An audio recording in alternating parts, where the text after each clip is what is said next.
प्रशांत महासागर हमारी कल्पना से भी कहीं अधिक विशाल है। चिल्ली के तट से जब इस सागर को देखा जाए तो ऐसा लगता है मानो यह धरती का अंत है। अगर कोई व्यक्ति पृथ्वी में एक छोर से सुराख करके दूसरी तरफ निकले तो अधिक संभावना यही होगी कि वह फिर से प्रशांत महासागर में ही गिरे। धरती पर 5 बड़े महासागर मौजूद हैं और इनमें सबसे विशाल भाग प्रशांत महासागर का है। यह अकेले ही करीब 165 मिलियन वर्ग किलोमीटर क्षेत्रफल को घेरे हुए है। यह सोचकर आश्चर्य होता है कि हमारी पूरी पृथ्वी का स्थल क्षेत्र मात्र 148 मिलियन वर्ग किलोमीटर में फैला है। इस महासागर में कुछ छोटे द्वीप जरूर हैं, लेकिन उनका आकार इतना नगण्य है कि मानो विशाल जलराशि के बीच वे केवल एक बिंदु हो। खास बात यह है कि इनमें से अधिकांश द्वीपों पर आज तक इंसानी कदम भी नहीं पड़े। यानी सरल शब्दों में कहें तो यदि कोई व्यक्ति प्रशांत महासागर के बीचों बीच कहीं खो जाए तो उसका मिल पाना लगभग नामुमकिन है। मगर आज हम आपको एक सच्ची घटना बताएंगे जिसमें एक शख्स अपनी छोटी सी नाव पर इस महासागर में भटक गया था, और केवल कुछ दिनों के लिए नहीं बल्कि पूरे 438 दिनों तक। यह अनचाहा रिकॉर्ड उसके नाम दर्ज हुआ। इस शख्स का नाम था जोसे सल्वाडोर अल्वारेंगा, जो कि मेक्सिको का रहने वाला और पेशे से मछुआरा था।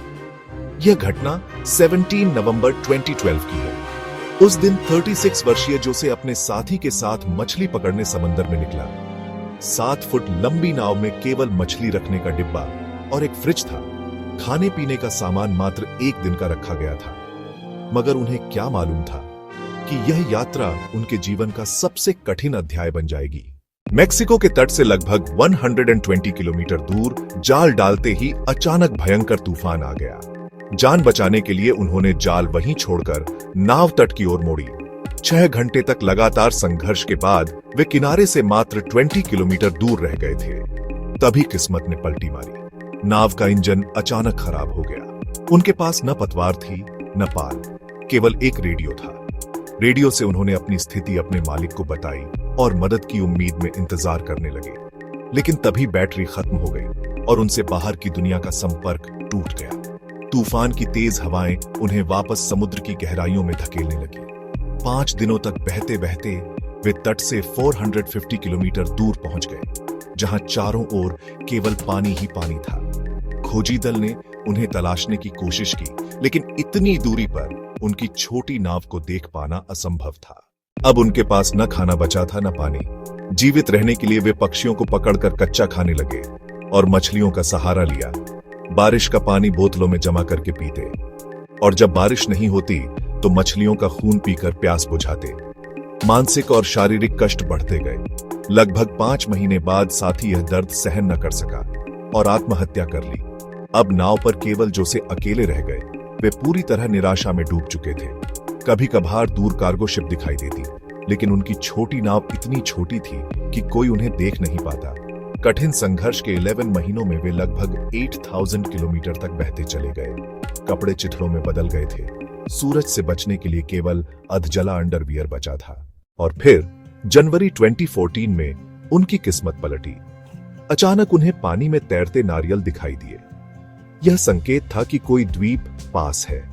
थोड़ी देर बाद उन्होंने सचमुच एक द्वीप देखा और तैरकर वहां पहुंच गए। 14 महीनों बाद उन्होंने फिर से जमीन पर कदम रखा। यह द्वीप मार्शल आइलैंड्स का हिस्सा था, जो उनके शुरुआती स्थान से करीब 10,000 किलोमीटर दूर था। यहां के स्थानीय लोगों ने उनकी मदद की और आखिरकार वह सुरक्षित घर लौट सके। वापसी के बाद उन्होंने 438 डेज नाम की किताब प्रकाशित की, जिसमें अपनी पूरी औपबीती लिखी। हालांकि उन पर यह आरोप भी लगा कि उन्होंने अपने साथी को मार डाला था, जबकि हकीकत यह थी कि उसने आत्महत्या की थी। फिर भी यह कहानी आज भी इंसानी जज्बे और संघर्ष का सबसे बड़ा उदाहरण मानी जाती है कि किस तरह एक साधारण इंसान ने समुद्र के बीच अकेले 438 दिन जिंदा रहकर एक ऐसा रिकॉर्ड बना दिया जिसे सुनकर आज भी लोग दंग रह जाते हैं।